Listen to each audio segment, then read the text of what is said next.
Let's see, still have some folks missing, they may be coming in, and we not have from any of them.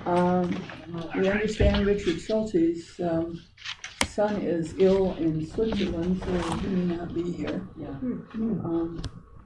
Other than that, Eric I haven't heard from, I suspect he'll be here. And, Did Cheyenne let you know if she has an exam? oh no. She has an exam. Okay, so she won't be here. Good for her, that's a good point. Yes, she was smart too, well, that's what you gotta go. That isn't debatable. You want to say a couple things about it, what she's up to? Because it's good stuff. Okay, so I'd like to start with approval of the minutes and entertain a motion to approve those. So moved. May I have a second? Second. Discussion? Hearing none, I'd like a motion to approve. All in favor, say aye. Aye. Opposed, same sign. So carried. As you just heard that Cheyenne will not be here. She has an exam, which is very important, but do you want to say a few things? Sure, I can give a few updates until we have. So she has been reelected as president for next year, so we're delighted about that. Because Cheyenne wasn't technically graduating this year, normally the next year president is the senior speaker, and instead we came up with an idea in concert with the president to have nominations and really people present for the senior speaker, and Cheyenne was intimately involved in that, and we have 2 senior speakers that will speak for 3 minutes each, and she was delighted to do that. You may have heard her talk about the Period Act, which is where SGA purchased napkin dispensers for 5 or 6 of the academic buildings, and working with facilities and Joe and Wendy, having those dispensers be filled regularly. Has been a big kudo for her. And I'd say, last but not least, in June, the executive members of SGA are going to go on a retreat to plan for the next year. So things are rolling along. Lots of plans for the coming year. What kind of dispensers? Feminine napkin dispensers. Great. I love you. Okay, thank you.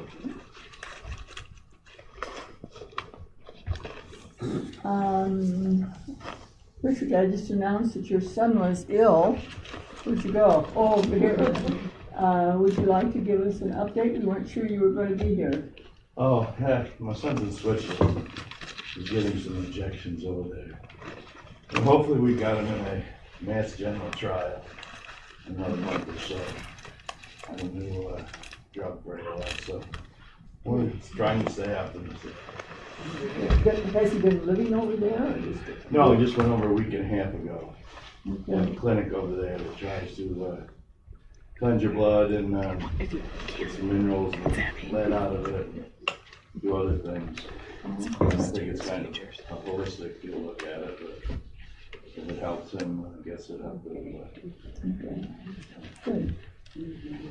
Okay, President Nunzio, your update, please. Good morning. I'm going to give you some of the highlights, and then there are a couple of things that we want to talk a bit more about, including the dashboards. But what we've decided, because the other committees of the council have worked well with John and others, we would like to talk more about getting 2 council members to work with Tara and myself and Amy on the strategic plan and the dashboards. So that's something, because to take the time to get into all of them here, and we're going to send you the link, may be too long, but we thought it's working so well, I know with John in particular. So I'm going to ask Olive if you would help me make that appointment so that Tara can really get into the details. So I just wanted to say that before we get into the enrollment piece with Bonnie. Tara will also say a couple things, but I want to let you know that Friday night, May 3rd, we recognized the Greeks as part of our college, and it was, I think, more emotional ceremony than actually commencement. It went extremely well. And it was an excellent thing to do, and the pride the students showed and the excitement was just quite palpable. So I want to thank everybody who had something to do with that. I am talking to and meeting with the private business owners who have started SEEK, which is Schoharie Economic something Council. I can't remember the whole title. It's Tom Putnam and actually Eric and Midtel and Steve Harris. I'm talking about SEEK, Eric. And I am very pleased because I'm at the table with them. And it's clear too that they know that to move forward with anything requires the college's partnership.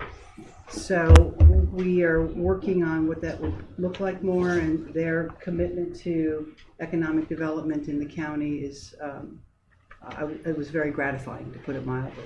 They will also be setting up an advisory group, but I want to thank them, Eric, since you're here, for the kind of partnership we're setting up. I think it's exactly what we need to do next.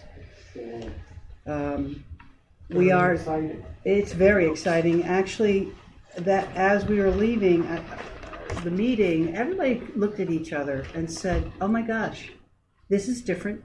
The energy is different, and the time is now." So moving forward in terms of working, whether it will be the chamber or all the other things that the Institute is doing, is just going to keep moving all of that forward. As a matter of fact, yesterday, speaking of the Institute, Gail Wentworth invited us, Sue and I, to go see the intergenerational program, which I have seen before, and to meet with some researchers, physicians from the Bassett Research Foundation, right, Sue? Yep. And these physicians were blown away at what they were seeing and the model that we are working on. So I turned to them and I said, I will partner with you in any way possible. Whatever research you're doing with children, we're adding for older adults with signs of Alzheimer's. And I think that whole piece now may be starting to move forward. But Gail is already working with Albany Med, and that person comes every week, the researcher, to work with them. So I'm very excited about this. It also fits in with the governor's initiative that he wants to do more for childcare. So at a meeting I was at an REDC meeting I was at on Monday, they're talking about the importance of childcare, and I raised my hand. I said, we have 2 centers. It's nice that you talk about that, but the regulations will choke an elephant, and the pay you're giving to childcare workers is deplorable. So if you don't look at those pieces and make it an attractive job for good, talented people, it's not going to go anywhere. Well, of course, the governor's office was there. It was just like dead silence. But I did make that point. And so if you need to know more, come and see what we're up to and what else you can do. So we'll see where that goes. But kudos to Gail Wentworth. I just received an invitation from IBM, actually yesterday. I accepted it, by the way. So, and it's called Global PTech. They're only inviting 100 people in the state to go to the meeting, and they want to look at how IBM can use the PTech model in a global manner and virtually. So the meeting is in New York City in August, so we will be there represented. I believe they may be asking the school districts too, and Sue, you and I will watch that because they may want the provosts there as well. And then the other thing we're working on is what we're calling a summit. I reached out to Cornell, and I have to tell you, the partnership we have with Cornell is exceptional. Anytime I call, Catherine Bohr is back quickly to talk to us. She considers us a partner, and it's the exact place we should be. I had mentioned to her that I want to do a summit with all northern New York presidents to talk about what does it really mean to be rural serving. Because everybody thinks they can do it, and we talk about this a lot with the faculty to say, are our students different? How do we help our students? But everybody thinks, oh, here's a whole population of students, let's just go get them. And it's not that easy. There's more to it. She was so excited, she said, well, I have one more for you. She said, why don't we combine two summits, because the USDA just asked Cornell to convene a Northeast summit of all the states in the Northeast to talk about where we have to go next. She called them and said, would you mind if Cobleskill is a partner with us? So we will be at the table with that, and then we will move into in the afternoon, inviting all the presidents from Northern New York to really talk about the work we're doing. But here we are, Cobleskill leading the charge. This is not necessarily about agriculture. This is about the livelihood of upstate New York, from economic development to education to quality of life. And what I'm learning, what is called amenities of upstate rather than an extraction economy, really learning a lot, and how to move us forward, not only for agriculture, but really for everything else I think that this college represents. And, you know, I have a scientist sitting next to me, and for example, the biotech program, what the graphic arts are doing for this area. And I'm talking to the graphic arts faculty to say, what about doing a cultural wealth management kind of wealth, meaning wealth in quality of life, initiative? So we're really ramping up all of who we are and bring it entirely into the county and beyond. So just wanted to tell you there's a heck of a lot more going on, but I wanted to give you that 10,000, 30,000, I guess, foot vision of what my office is up to.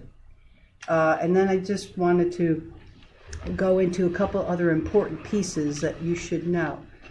So Tara, is there a 2-second sound bite on that we can say? Because we'll go more Sure. deep into it with Sure, committee. absolutely. The 2-second soundbite is what you saw at convocation. That Excel spreadsheet has now been converted into a web-based bar graph, interactive, which again, we'll send that link out, and we're going to be updating that more. And of the 25 indicators, 18 of those have are either at the same level or exceeded where we were at last year, in towards meeting our goal that we've set for the 5-year mark. So more to come on that. Second soundbite.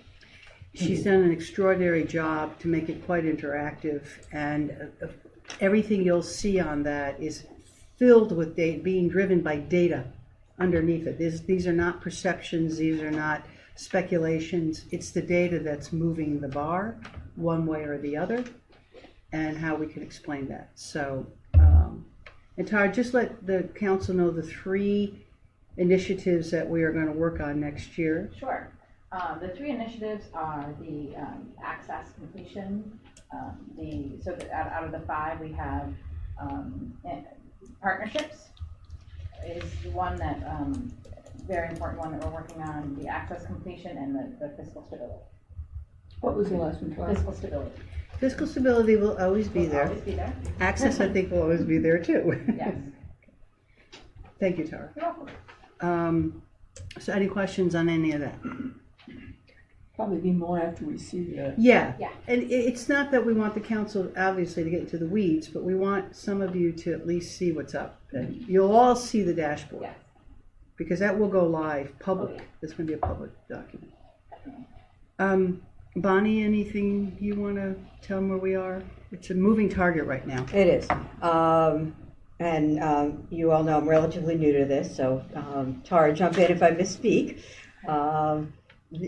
It's a very fluid time for enrollment, as Marion mentioned. We reached May 1st, which is the time that our attention stops turning toward applications and starts turning towards how many deposits we have. And our deposits are virtually neck and neck with where we were at this time last year, which in this enrollment climate being flat will be cause for celebration. Things are very competitive. Our applications were down primarily because EOP applications were down across the state. So the admission staff is working very hard to try to yield students. We continue to get between 20 and 50 applications per week. They're staying in close touch with the students. So I'm optimistic that we'll do okay. But the mix has changed a little bit, Bonnie, like we have more out of state. We do, we're up on out of state, although this, it changes on a daily basis. Oh, I forgot to mention with that, trustee Merrill Tisch came for a visit, and was here for 2 hours and wanted to meet the students. And she turned to them after they did their fabulous magic, and she said she's been to 45 campuses. And she said this was the most engaging campus she's seen, and thanked the students. And of course, she also met the cabinet. And she said, I had no idea. And how do I help explain who you are? And we had a great talk. And that's why Bonnie said, she says, so where's enrollment? Bonnie said flat to celebrate. It took her back for a moment, but we said everybody's down. There's colleges that are down 10% in enrollment right now. So if we stay at that number and then help and look at the retention side, we'll be better. But it is a dire picture. And as I had said to the faculty a couple weeks ago, it's a seismic shift in enrollment in the last month. And how we need to look at everybody's like, where are the traditional age students? Guess what? They're not there. So if you keep asking that question and not start turning to look at where they are, you're going to be flat-footed. And that's exactly what's happening. And there are a lot of colleges that can't shift as easily as we can. As a matter of fact, in CUNY, it was an interesting conversation with the community college faculty senators, who are these fantastic men, who said, we can't shift on a dime. I said, what do you mean? He said, the entire CUNY community college system was set up as a transfer schools, not terminal degree schools. And to shift is almost an impossibility for them. I sat back and was like, good God. It was an interesting conversation, but I just wanted to give you that backdrop to what Bonnie was saying. So we're optimistic. We are. And we're the 2-year, 4-year, 1 second. but being up in out of state is a good thing for the budget. Barry, if you'd like, I can share a statistic. Please, I shared while with the Bonnie's faculty looking. While Bonnie's looking. Yeah. Out-of-state students are 9% of our enrollment, 10% of our enrollment, but 19% of our tuition revenue. Right. Bonnie, while you're looking that up, the out-of-state increase, is it for particular programs or across the board? It's for particular programs, as I understand it. It always is. Animal science, ag engineering. The new canine program came very late in the cycle, but it's generating out-of-state interest because it's so unique. Fisheries and wildlife. Fisheries and wildlife, yes, thank you. Also, the change to financial aid matrix is hopefully playing into this in a positive way. We're still analyzing that data, but we had roughly 200 students accept our offers under the financial aid matrix. 50 of those are high achieving students, half from out of state and half from in-state, who have GPAs of at least 90, and in a lot of cases quite a bit higher than that. So that may change our mix. Again, it's quite fluid. But as of today, associate and baccalaureate deposits are about even with last year. Yeah. Can I ask what the percentage of enrollment in each is totally now? Yeah, I just have to I- do a little quick Is that math. I was just I had looking them at in- old- I was just looking at old notes the other day. total- someone asked me from What's when the we had percent? moved from 10%. It's about 48-52. We were up to 42% in like 2000. For associate versus bachelor, the Yes. total head count? Yes. We were at like 58, 42. 58, 42. Yeah. Right, who graduates, it's a little lower than No, that, I but understand, but 50. Yeah, but the goal was by 2020. But the 58 50, and we was blew that up. bachelors. Yeah, no, but that's good. Yeah. Yeah, we made a good decision. The issue is with that, right, is that the percentage of transfer, so we're still churning them out faster at the bachelor's level, almost as fast as we're moving the associate. So the budget model has to shift almost as quickly. So, and that's what we've really learned, is that even though the percent of our total enrollment has moved quicker towards the baccalaureate degree seeking, they're not staying, they're not here. Yeah, they're not a 4-year model. So it's not that 4-year model. So from the budget model, it's not, then You we. can't count on it like we, oh, wow, look at the percentage of And it actually creates quite a crunch in the faculty areas too, because when these students transfer, they have almost no financial aid left. And they only have 4 semesters to get all of their requirements. So whatever deficits they have that they come with, they have to fill in. And that creates a real scheduling nightmare because we have conflicts between classes that you wouldn't think. You have a 400 level class that now can't conflict with a 100 level class, and just makes Right. it tough Well, we on are our gonna- end. Right, well, a couple things we are going to address with that is the faculty will be doing a curriculum mapping with the provost. And we're going to start looking at the 2-year, 4-year dynamic. Because are we, 2-year community college model, 2-year model, which are very different, Yes. and the 4-year model, and what are we saying in between, and what is the student's experience in each of these between the cracks? So, and to Barb's point, and what do we do, how does the curriculum match where the kinds of students we're getting, as we're also going to change the demographics of our students. You want to talk about a moving target? Good God. They're always moving, Marion. They're Yeah. always moving. Yeah, but our complexity adds to it, Ah, right? If you're talking to one group, they say, well, this is for community colleges and we're left out. I said, well, we're a 2-year school, you forgot about us. Then when the 4-year policies come in, they said, well, we didn't include you because you're a 2-year college. I said, no. So, I mean, even trying to explain to SUNY who we are has been a nightmare. Oh, did I say that live? Connie, anything else? As of today, and again, it's very fluid, we're about 60% associate deposits and 40% bachelor's deposits. And that work? Yeah. Do we offer, this is going below all, the certificate program? I know there was talk in the fall. we have one certificate We program. offer non-credit Correct. certificate programs through PACE, and the non-credit students are not counted in the mix because that's a separate.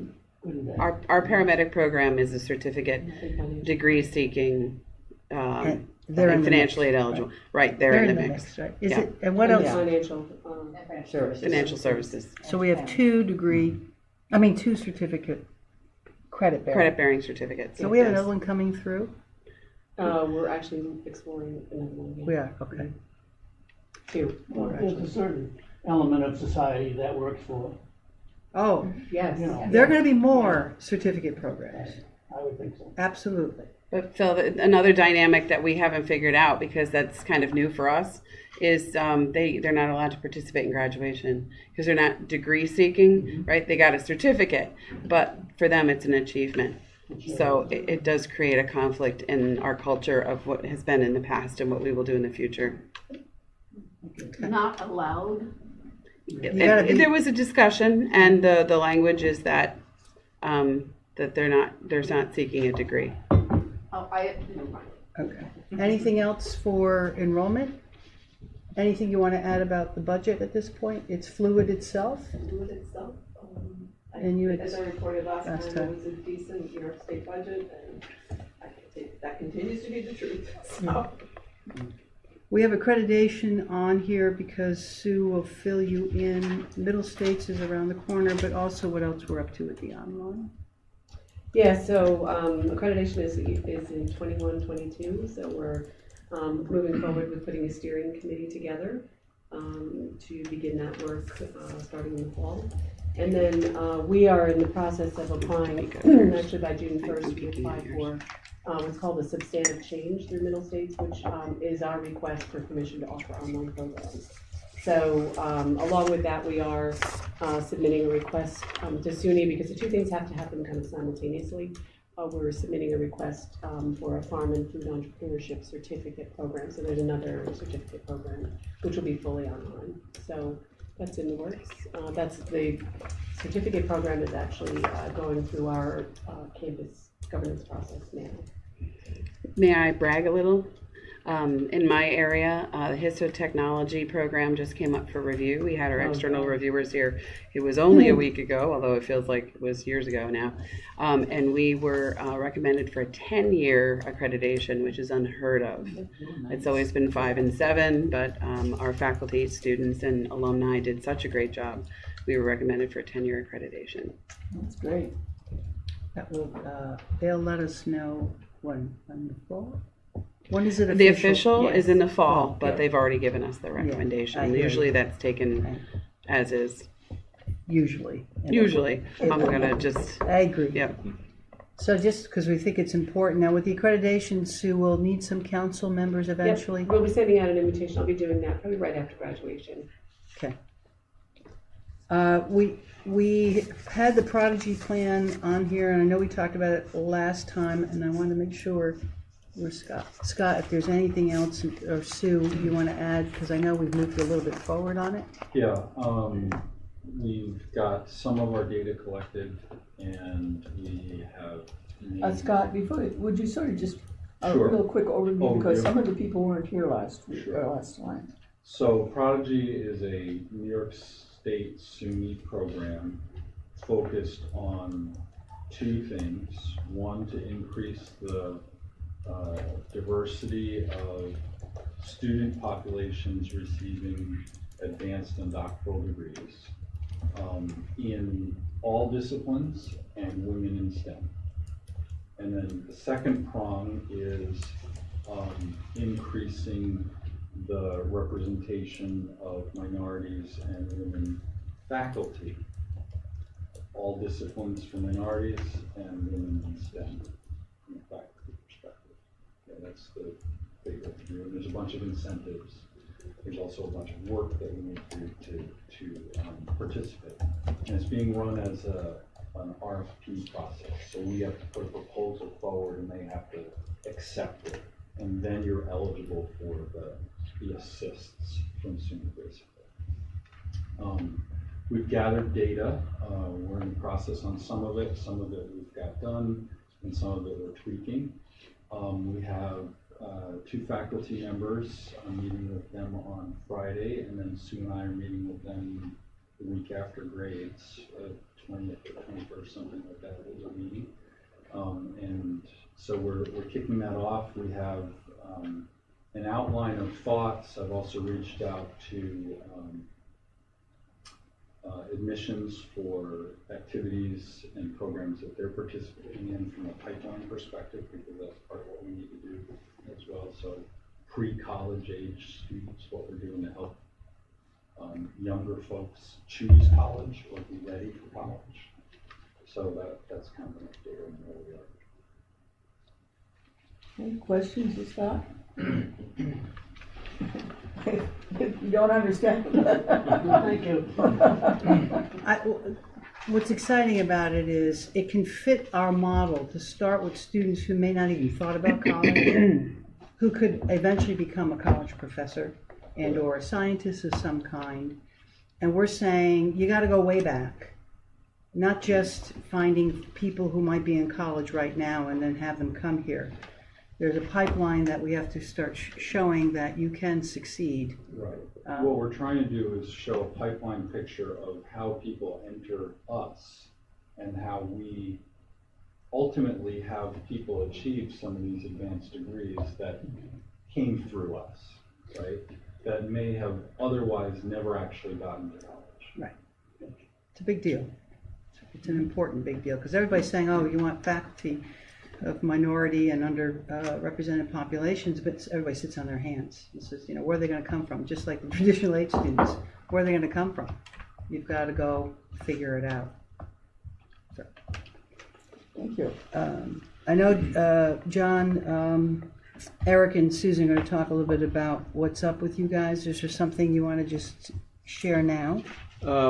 Maybe just briefly, I don't want to steal their thunder, but the events that we've got coming up, obviously June 7th is the golf tournament, and I've got some information here, but also we're combining a lot of the events into one weekend, being homecoming weekend, October 4th. The culinary extravaganza will be held on Friday, October 4th, and then Saturday, October 5th, we'll be having not only the alumni awards, but also the Golden Grads reception will be there, as well as our donor reception in the evening during the fireworks will be held on October 5th. So we're kind of slamming all the events together, and it'll be a very action-packed weekend, and as long as my staff doesn't have pitchforks and torches for me, all will be great. So welcome you to attend those and reach out to the office if you've got information.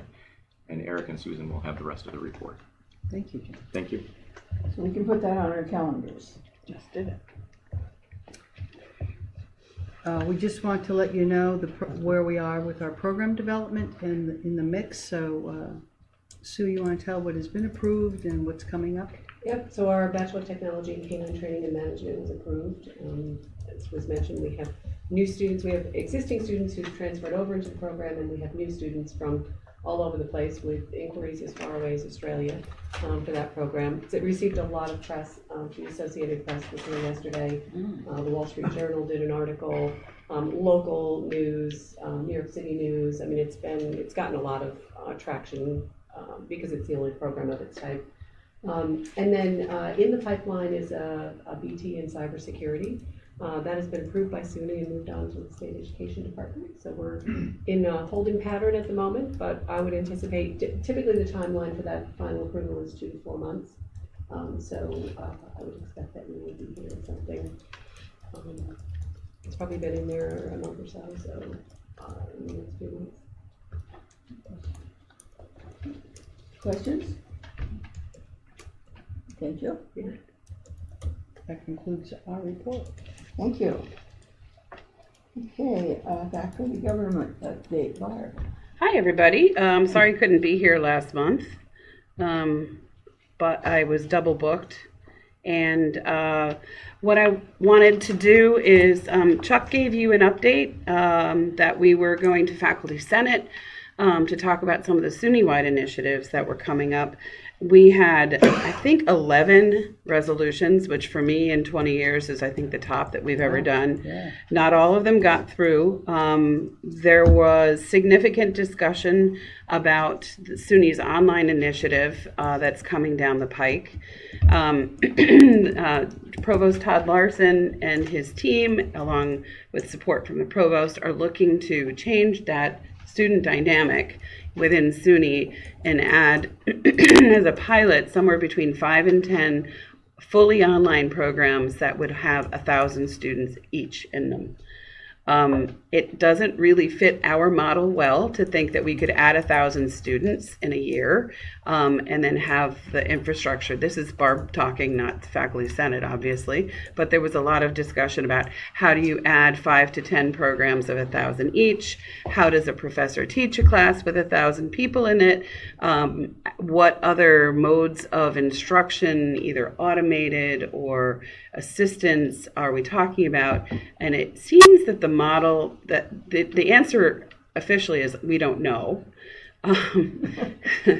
which is always good, but at least it's honest. But it looks like they're looking at teaching assistants. So what they would do is they'd take the overall, I'm going to call chalk talk, the delivery, not the receiving, but just the delivery of information would be done via talking head on a computer. And then the interaction between student and the interface would really be run by teaching assistants. I have very strong beliefs and experiences in these areas from my graduate education. I do not think it is an easy way for a student to learn, and teaching assistants aren't necessarily trained to be able to teach. One of the things I think everyone at this table understands is you could know your subject cold, but there is an art and a science and a diligence to teaching and to teaching well. And I think there's a certain assumption there, and again, this is Barb speaking, that anybody can teach, or anybody can teach 1,000 people. And remember, this is not a course. We're talking about a program, and we're talking about bachelor's programs. So we're talking about 120 credits. That would be 1,000 people each. Anne, I can see you're jumping to get in. No, I'm sorry. That's okay. I think as a society, we have not discussed fully enough the effect of technology and separation of individuals on the larger society and the effect of these. And I'm just reading another book on the problem of technology harming the poor, creating more distance. They don't have the same access And we all know, having been in the classroom, how knowing the individual student is important in making sure that they can get it. You know, you don't, However, couple things with that. I hear you and I Yeah, agree. well, We don't have to do this, okay, Right. number one. This is a SUNY-wide But number initiative. two, please understand, an online component will be necessary for us to be effective in delivering our programs. And I've said to the faculty, and I'm on record, we'll do it Cobleskill style and we'll do it correctly. Yeah, that was my next I bit. appreciate I that wasn't going to just leave it there, No, I Marian. know you won't, yeah. but also the idea of one faculty member teaching 1,000 students, it certainly makes it less expensive. I understand we've already cut a lot of cost at the faculty level in higher education over the years. Not the cost in everything, so. I will shut up. Right, there are a couple of parts of this initiative which I completely understand and applaud.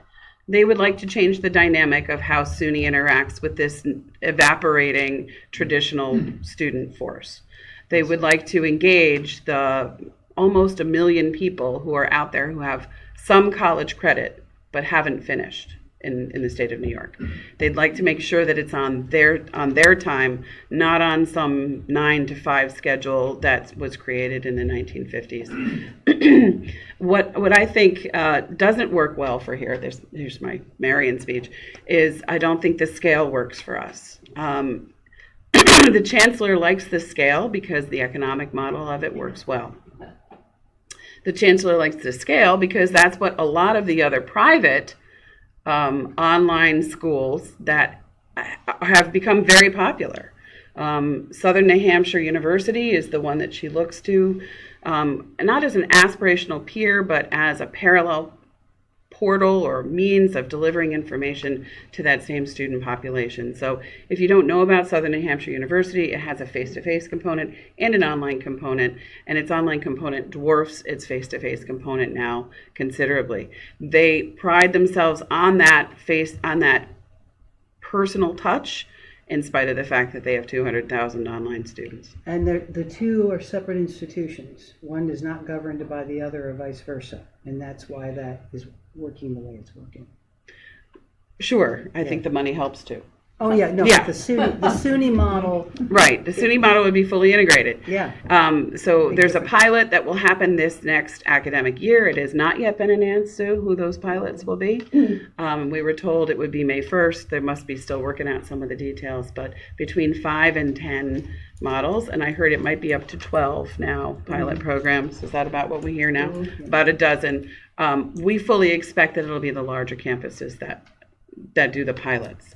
And perhaps some of the smaller campuses that have significant experience in this area. So there's more to come on this. I certainly represent the Cobleskill's active learning model, the applied learning that we do, the interaction with our students, the ability that we can really deliver information not in the talk fashion, and therefore reach out to students who aren't geared for that. If you look at the current literature, so few students really, even more so because of these types of things, are not read-write learners.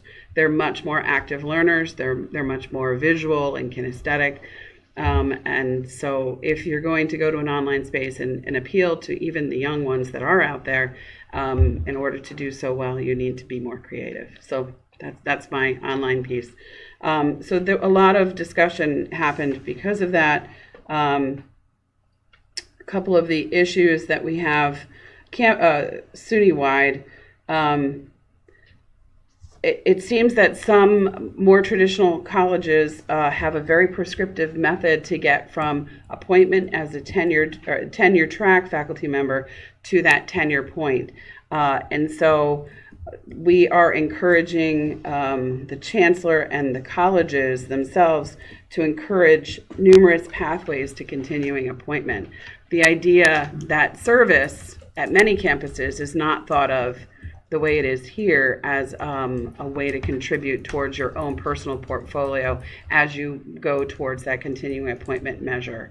And you're all service-oriented people. You're in the room because you're willing to serve. I'm in the room because I'm willing to serve. We use that as a model with our young faculty here, but that culture doesn't really. I heard at Brockport, for example, that service is looked at as frivolous. So part of the portfolio, when you have your leg and that leg is frivolous, you're going to be teetering and tottering on that triad, then that one leg is frivolous. So I guess certain members of that community would like it cut off, and what we'd like it is a bigger one. Yes. That definitely came up in a lot of the Prodigy workshop discussions as well, because that's an inhibitor on some campuses in terms of publishing certain journals are the requirement, right? Well, that's not equal access for all people, and how do you necessarily get the number of doctorate candidates out of it if you're limiting what journals they can publish in and what types of studies they can do and all that. So it is a bigger issue that's getting discussed. So And it's valuable. It's valuable for a larger group to talk about it because you can get out of your own bubble. You can hear what other people do well. You can find out what other people don't do well. And all of that is probably the most valuable experience of going to these things. It's not fighting over 11 resolutions. It's all the other stuff that you get about the cultures of other campuses. And then you can reflect upon your own versus theirs and so on. In light of that, we also had a considerable discussion as campus governance leaders about the withdrawal process on campus.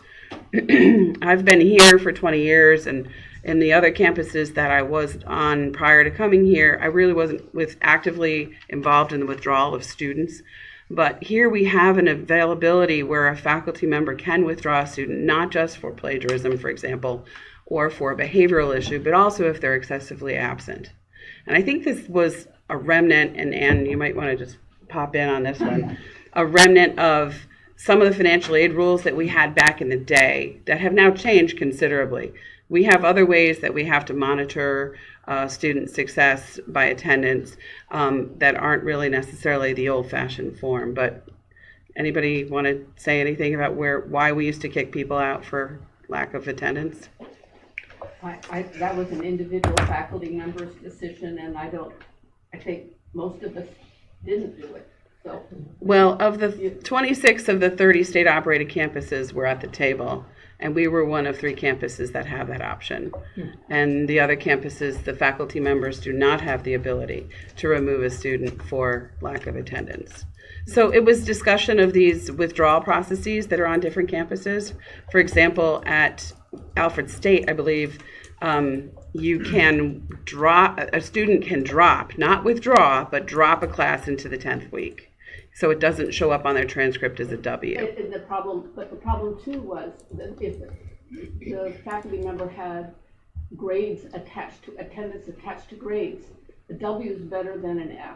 Right. And that was it was a kindness. Right, and we do have this kindness piece, right? Yeah. But we wondered if there was something else. Anyway. There is one thing that guides all of this. It's either you're an attendance-taking institution, which you never want to be because of the connection. Correct. The strings lock you down, and it'll be punishment to you. Or you have to take attendance, and the only way you can know if a student's in class is the faculty have to tell us. And the two get conflated all the time. It's the only way to know whether students exist or not is whether the faculty tell us they're sitting in front of them. So they take attendance. But that doesn't mean that we're an attendance-taking institution, and that is the major problem with all these institutions. Yep. So that's why it's so confusing. And the reason for financial aid purposes, we need to know when the date that a student last sat in a classroom. Right. But that is not part of the institutional burden. Correct. That is actually a burden for an external agency. Correct. That is tied to the financial aid. So you can see, right, we're doing two things. We're an attendance taker, we're not attendance taking. So we're discussing with the withdrawal form again in governance. This one is another one that seems to come back a lot locally. And this conversation happened at the SUNY-wide level, and really it opened up a Pandora's box for me because it was like certain things we're doing, others aren't doing, and they're getting along just fine. So it's a discussion. We haven't made any decisions at this point. But the faculty will be seeing something about the withdrawal form, some changes to the withdrawal form, nothing big. There is trouble at the College of Ceramics, and we supported a quick resolution to the troubles that are going on there. I'll leave it at that. And we have a resolution that is entitled Academic Freedom and Shared Governance in Online Education, to make sure that online educational space has the same privileges and responsibilities as face-to-face education, and with that, the academic freedoms that come about.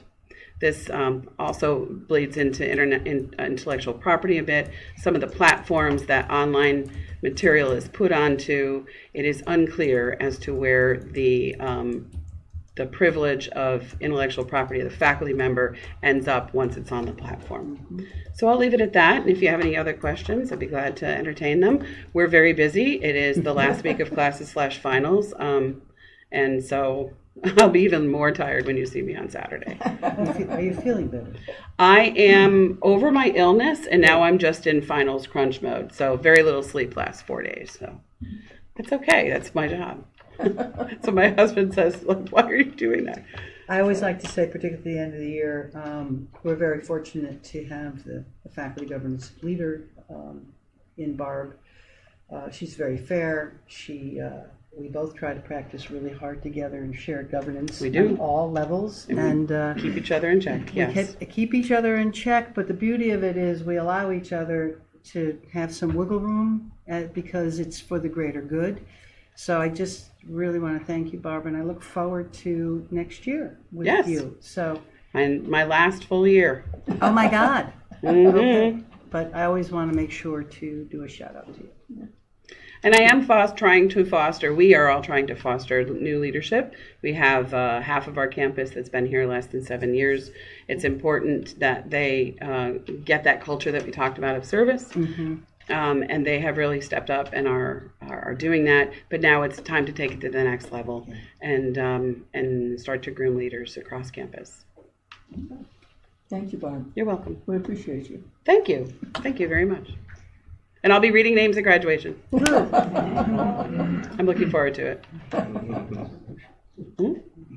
Yeah, I could go through all the rest. No, I don't get it. We're not putting it there right now. Some of them didn't pass. Okay. They're back to committee. Okay. Foundation update, Wendy. Just as John already mentioned, the tournament is coming, so if you haven't already registered or you're the sponsorship, please do so. And the other big news, and I don't know if Tracy's relieved or not, but Tim Purcell is no longer our president after 9 years on the board and I think 6 years as president. And we are very grateful for his service, but John Rust has been elected president of the foundation. Can we entertain a motion as a college counselor, to thank Tim? Oh, absolutely. For his service and let it be known on the record. Yes, could we we'll put a resolution together. Yeah. And maybe we can give it to him at some point. Okay. I think that would be really cool. Okay. Do I have permission from the council? I'd like a motion to give him permission to put it together.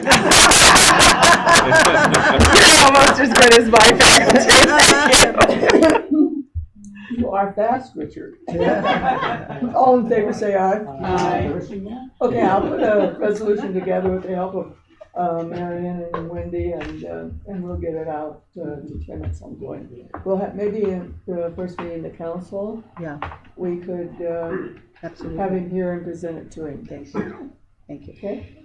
Thank you, Marion. Mm-hmm. Alumni update. Do you want to say anything? Alumni update. Anything to share? I don't think, again, just the homecoming discussions, and Marie Gerhardt is doing just a fabulous job of really moving the alumni program forward and working in concert with advancement and development, really bringing those functions together, which sounds intuitive and as it should be, but the lift is always a little bit heavier than you might think. So she's done a wonderful job. Very happy to have her on the team. Thank you, John. Okay, Chair's report, about the only I report is thank Marion for the dinner that she hosted for the council chairs and guests that we had on choosing. And we enjoy that, and thank you so much. My pleasure. And other than that, there hasn't been much else that I've been doing this since the last meeting. Council members' reports, and I know that Phil attended the Ag Business Advisory meeting, and would you like to make some comments, Phil? Sure. It's very impressive to go to these meetings, particularly where the students are involved.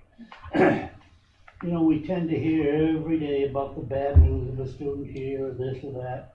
But I'm gonna tell you, we are so lucky. We have so many great students. And the Ag Business Club was like that the other night. And it was kind of interesting. Among many subjects, we had the opportunity to watch their presentation in a marketing course to develop a product, come up with any product, promote it, develop it, promote it, how to sell it. And there were about 6 students that took part in the presentation of the program. The part that I found kind of interesting, it certainly doesn't make any difference, but their project was a takeoff on Seagram's liquor. And it was very well done. It didn't call it Seagram's liquor, it was some other name. And Segundo. And it was very well done. Would you agree, anybody? Absolutely. It was, You know, yeah. very well done. Yeah. Each student took a part and did very well. The part that I was fascinated about, and of course, when I went to these schools years and years and years ago, before time, seems that way, this is the first time I've heard a program that was promoting liquor to the college. It was just a product, of course, but, you know, all these years of it, so do not drink, do not do this, do not do that. This particular program they're promoting, not on purpose to do that, but just as a program. But it was very interesting and well done, and I certainly commend all the students to do that. Other than that, we had kind of a roundtable discussion on what each person was doing and their responsibilities. Really kind of developed a leadership program, different areas where people were involved in leadership programs from New York State on down to the courses that are taught here. Everybody was really so complimentary to everybody here, and here being the whole campus. And it was a very interesting program, and I encourage anybody from now on that had a chance to go to any of these, you'd be really, really impressed with our students. May I add to that, which is something I'd love for the council to know more about, is our research showcase. I was thinking of too. Yeah, it was, you were impressed there. Absolutely. You go to the research showcase. If you walk in and did not know we are a 2-year, 4-year school, you would have thought we are a graduate institute. From the first year students all the way through the seniors. The work they're doing is phenomenal, no matter what program. And every program was there, from early childhood to the science, biotech, to you name it. And what was beyond my wildest imaginations was almost to each one, it was about the future. Who was working on fossils to help future researchers in understanding the world and geology? Who was working on here to understand the future of the rivers? On and on. And these students talk to you as pure researchers. And I couldn't believe with some of Barb's students and others, these were not seniors. So I went to I had spoken accepted student day the next day, and I brought in the research agenda, and I read the titles of the studies to the parents and their prospective and the students. You could see their mouths drop. And I had one student who was in the back, a sophomore, who was doing work with Professor Stander on the telescope. I made him stand up, and he, as a sophomore, told the audience what he was studying. And It just is it's remarkable. So cool because they found this 3 suns that go around each other in a distant solar system, and they mapped how those suns are related to each other. Never been done before. Brand new research, publishable in the most esteemed journals. I think a sophomore and a senior. It was a mistake that we didn't let the council know. You have to attend this. You would be so proud. And the work we're doing is unbelievable. So we need to get that on the council's calendars because you would be very impressed. Are the posters still up in the library? No, they're down. But I was going to mention, my biochem students, we have so much, they usually participate in this. We had so many this year, we had to do our own because there wasn't enough room at SRS. I've been thinking about what do I reward the best poster from my biochem course with? And I'm thinking money, stewards, ice cream, pizza. What they want their poster displayed. Yeah, good. That's what they want. Well, we gotta So find the that. best poster, Find that. we're going to display them. We have to figure out how. Anyway, it's just a takeoff of that because it's mind-blowing. I'd like to add one other thing to that. I went to the cattle sale Yeah. right around that day. Yeah. And it was unbelievable. I go to quite a few cattle auctions and sales. And it was just amazing the job that the cattle club did. And each one had their job and they participated in it excellently. The selection committee selected some of the most beautiful animals I've seen in a long, long time coming through a sale. It's unfortunate the dairy market isn't better because I would say that each cow sold $500 below what its value was. No. Just because of the dairy times, not Sure. because of the quality. Learning that actually it's some excellent quality animals. And the club did an excellent job presenting the animals and just handling it from beginning to end. I did not get to the small animal sale the next day. I was frozen enough from Saturday. So I took a day to thaw out, particularly after you'd been to the Maple Festival and the conservation. That was kind of about it for me for the weekend, but again, we should be awfully proud of our students and the advisors and the professors and the whole climate. It isn't just the student, it's also the professors that have done an excellent job. Just as a side note, I always thought when we lost John Tryon in our cattle judging teams and exhibits that it was, I had myself talking, that was the end of the program almost, you know? Well, we started where John left on and exceeded that by so much that it's just unbelievable. We have clubs that go to national competitions and come out winners. We are really fortunate here. Yeah. And that helps our enrollment too, by the way, all that does. Reputation. And I'll just add about the livestock sale, because I was there for that, and they had some, I think, record high sales as a result. And, you know, and I think it speaks to the work that the students and faculty are doing on breeding and improving the stock that we have and all of that. So I congratulate them on that. And the senior art show is tomorrow night, by the way. Mhm. Graphic design in the gallery. gallery, You're gonna be blown away by that as well. If you are free, please come by. It's the same thing. And it's important to also recognize the work of our graphic artists. You It's will at be 5 o'clock. Yeah, 5 to 7. 5 to 7. Erin, if I may, we sit around this table and we praise the students, the faculty, everyone. And it's here in this room. How do we get it out there? There should be some way It's out there. that the council is saying this. Oh, the council, Okay. because We would certainly appreciate that. well, we were going to do something today, but it's a shorter meeting because we've been trying to get faculty and students in so you guys can meet them. So we're going to start that in the fall. We had faculty ready to come, but we got snowed out that day.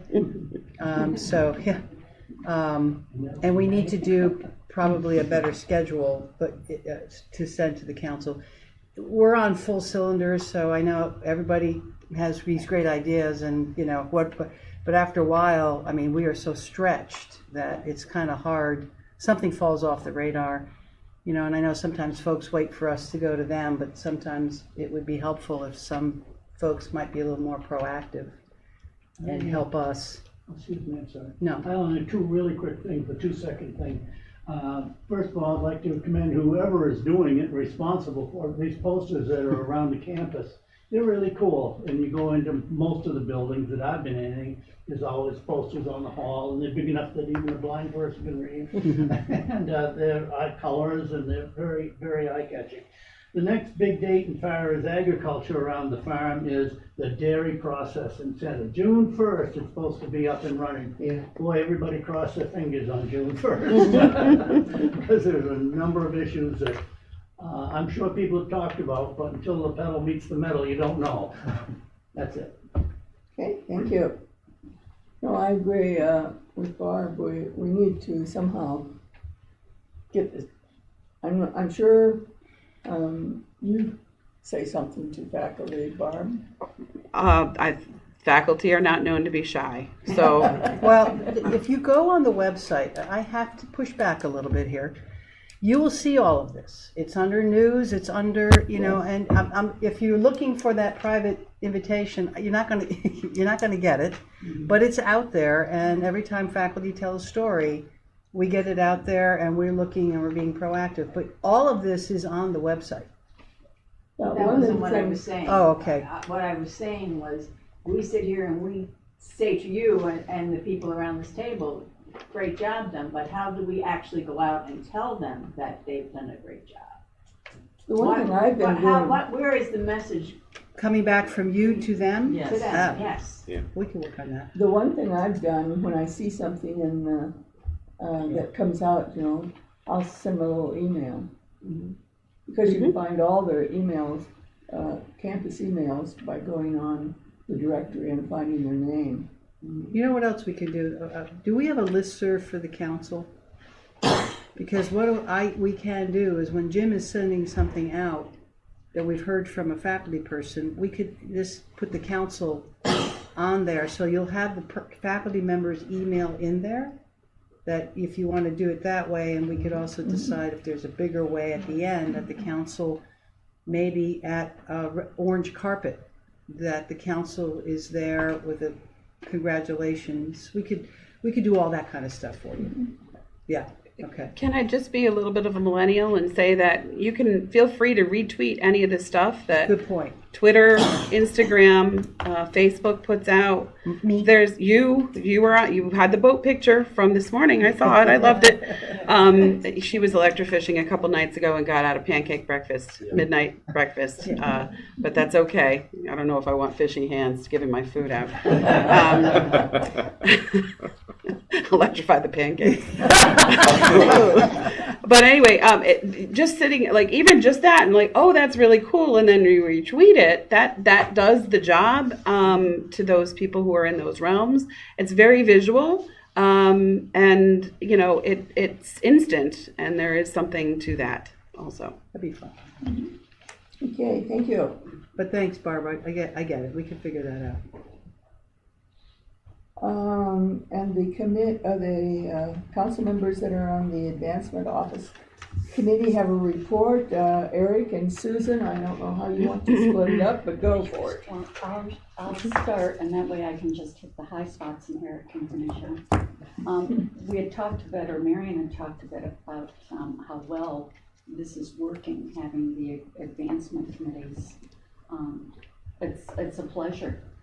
We've become informed. It doesn't go on forever. The only thing I would suggest is that a copy of the report go to everybody on the council, and that way they all Happy to do have the that. same thing that we've heard. Great. Absolutely. But we cover staff updates, we cover changes in funding, tools that are being used, and it's all done in about 45 minutes. And I would recommend it to other committees. There you go, Eric. Now, for the details. John reports a new staff member in the Office of Advancement, Shannon Manchester, as finance associate, and she comes to us with lots of experience from Hartwood College. And she is an alumna from the class of 2003. The Advancement Office is implementing a new donor database, Razor's Edge. I'm pretty familiar with this. It's the same system that the Friends of Bassett uses, and I told John once it's implemented, if he would like, I would try to get college staff invited over to the Friends office for the hands-on tutorial. I think they'd be very willing to do that. It's very good. It provides a lot of analysis and detail, which is nice to have. Beth Orgeron and Marie Gerhardt are enrolled in a 10-month development training course provided by Plus Delta, which is one of the leading fundraising training firms in the country. They'll also be attending with staff from Union College and SUNY Albany. And, I think this is a great opportunity, a really good investment for our staff. And the program has documentation of people who go through this program have been able to increase number of gifts and a higher gift amount, and confidence and effective team and more satisfied donors. So really looking forward to hearing from the staff who are going through this. More than $1.5 million has been raised by the Advancement Office in the fiscal year to date. An additional $3 million in proposals have been submitted for new support, and that's very good. We've already mentioned the golf tournament. John, anything to add to that? I think the only other thing that we're currently working on is a database screening as well, which effectively provides hotspots for the development staff, so we know where to start to focus our efforts. We're really engaged in the qualification process because we haven't done a great job of that historically. So really getting out there with more folks that are connected to Kobe. Perhaps they don't have as much of a connection to Kobe, but really getting out there to see if they do have interest in supporting us. It provides us those hot spots, homing beacons, if you will, because we get a better sense of who's philanthropic and who may have an affinity or the capacity to be able to support us. So we're having that done. About 50,000 records will be screened, and we should have that completed by June 1st. So we're starting to get all the tools necessary so that we can go into battle, if you will.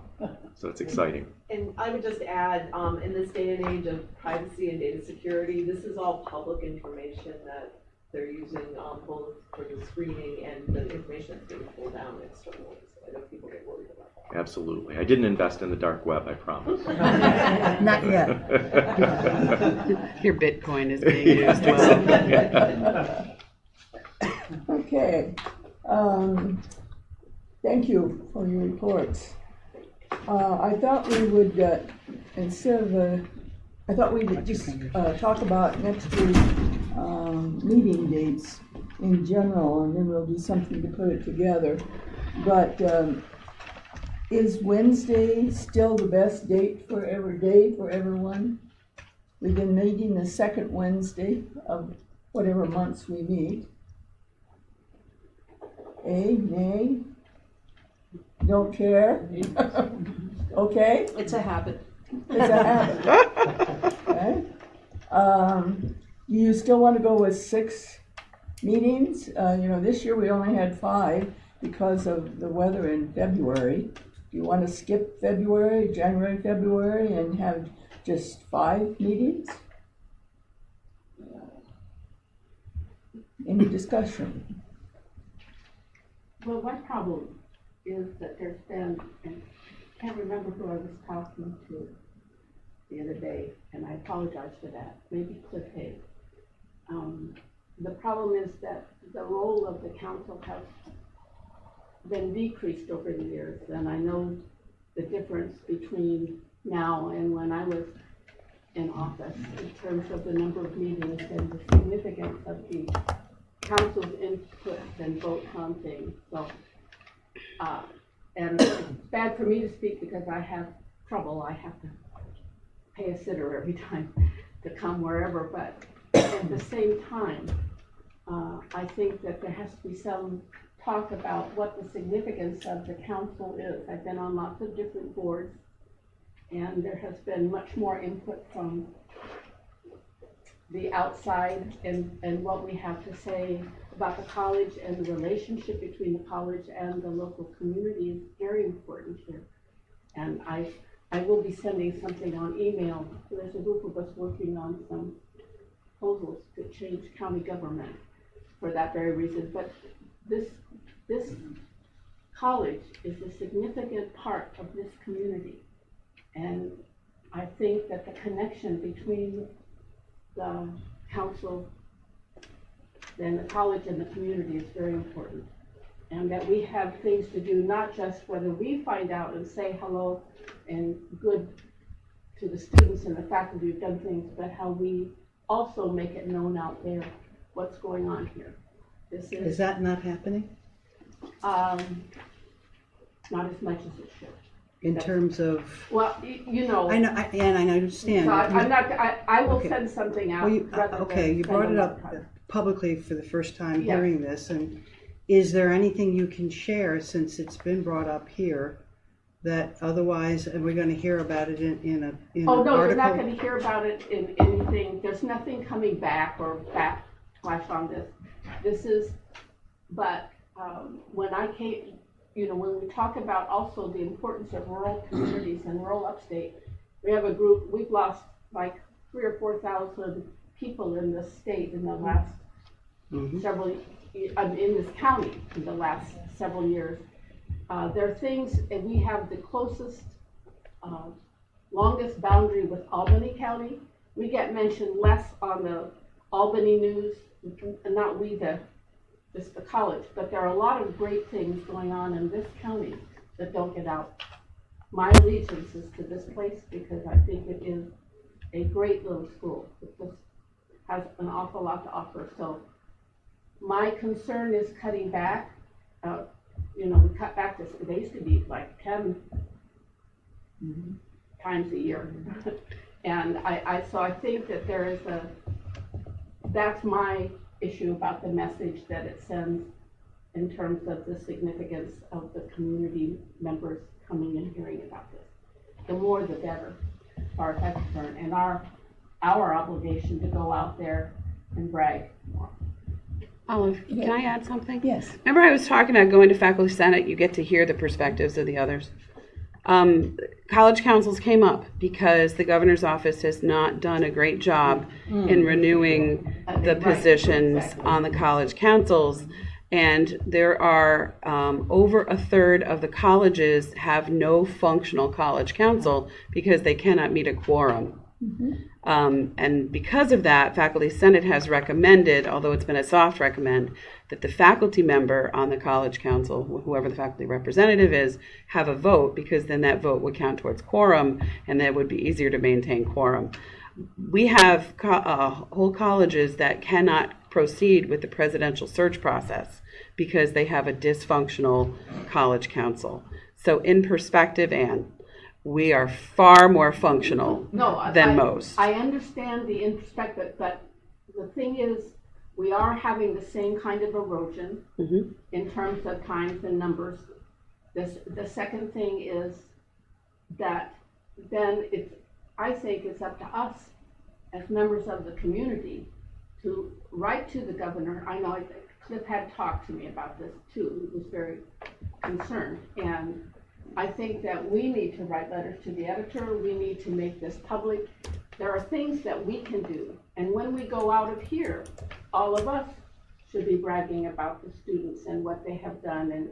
And they're just, and you know, for me. How can we help? That's what I'm trying to get at when you say. I don't have all the answers, believe it or not, no. You know why I'm asking? I want to add some things for you to think about. That's what I was asking, where you're thinking the trigger points are. In the non-land grant RFP, there's this whole piece in there, Anne, about county effective government and the right to the public sector. That's why I was asking, if you're thinking about something, we're thinking about how can we do something to enhance the county leadership.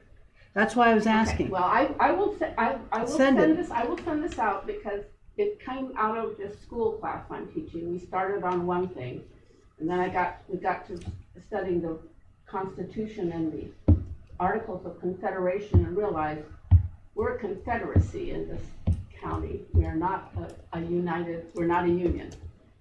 And so you're not, and there are lots of problems that help this, and I was interested in your discussion because some of the things we're talking about is the great group of people, but we want it to be increased, to put forward a proposal that changes county government for helping us get more, get things done more efficiently for one, don't have one township vying against another. The Blenheim Bridge did me in, but never mind. Okay, because But I was we'll go. confused what you were trying to say with happening to the college and the council, but there may be an interesting connection that we may be able to have in the grant about That was, government. but I will send you what we've come up with in the class already, and we will. Okay. Eric has Eric? No, go ahead, Eric. First of all, I'd like to recommend we schedule 6. Okay. The weather's bad, we can always Cancel. stop, but Okay. I'm on the founding board of SEEK, and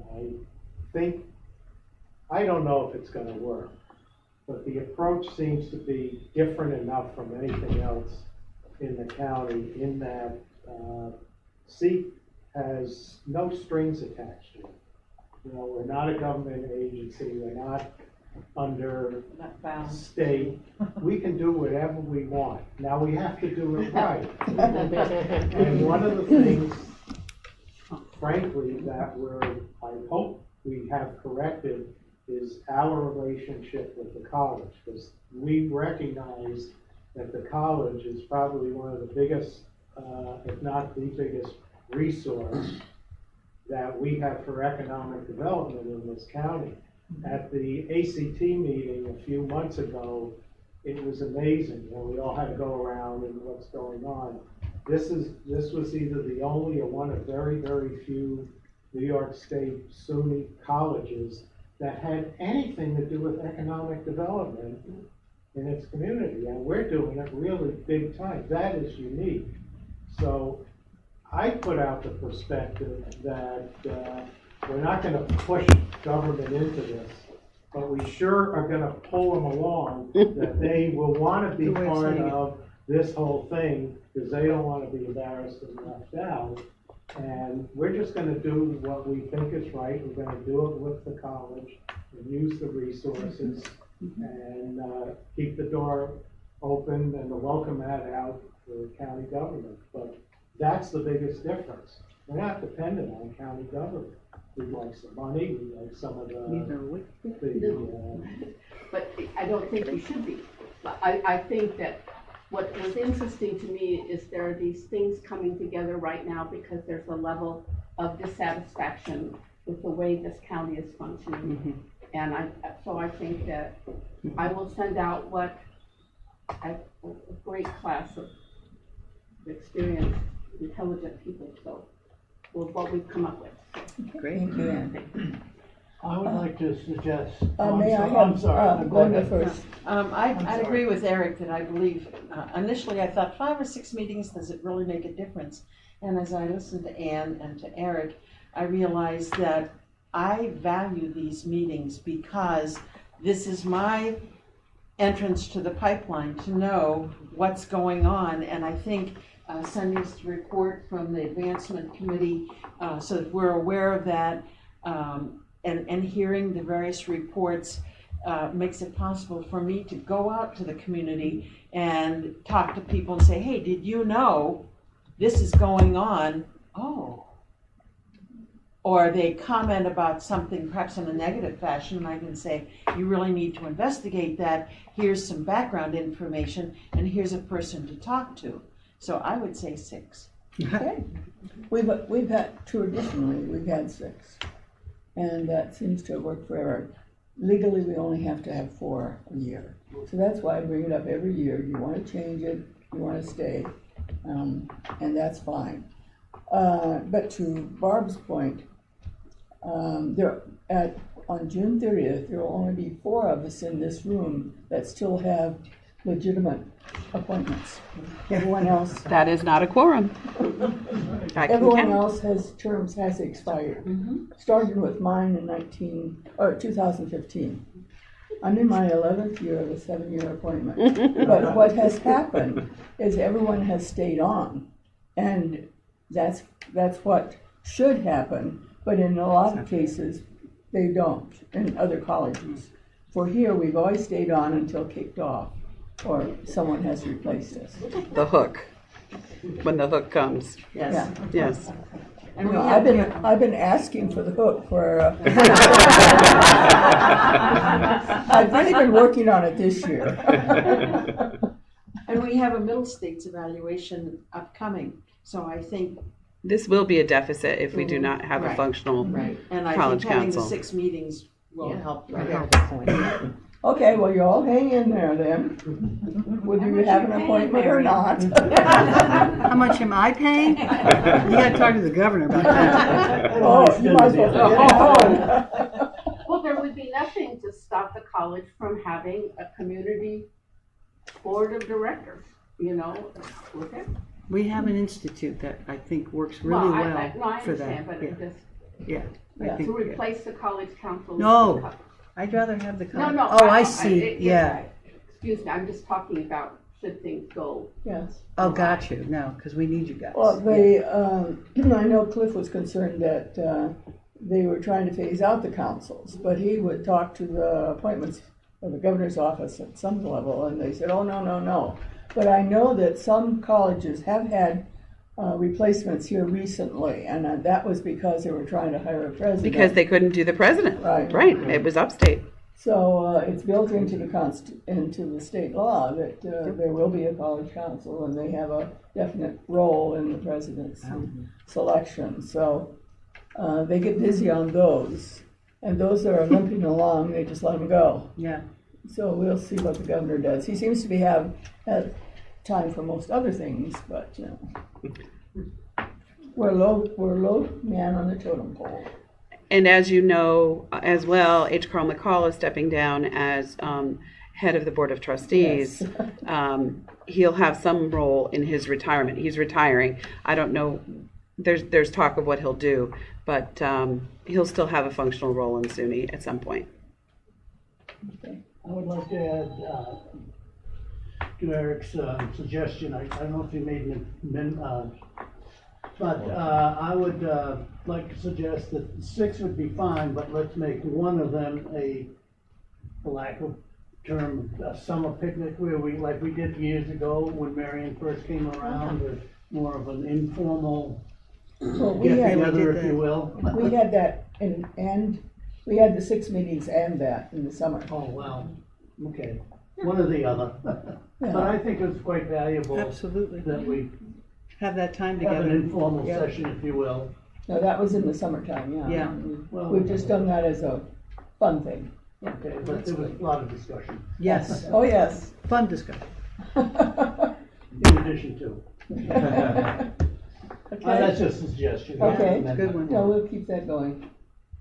All right, then, we have graduation practice. Anything you want to say about that before we adjourn? You know, our honorary degree recipient is Tom Vilsack. He will be arriving in Albany Friday. He will not come to campus until Saturday morning, so there's a few of us going out to have dinner with him at the Fort Orange Club with Alicia Ollett, the president of Albany Law, who knows him very well.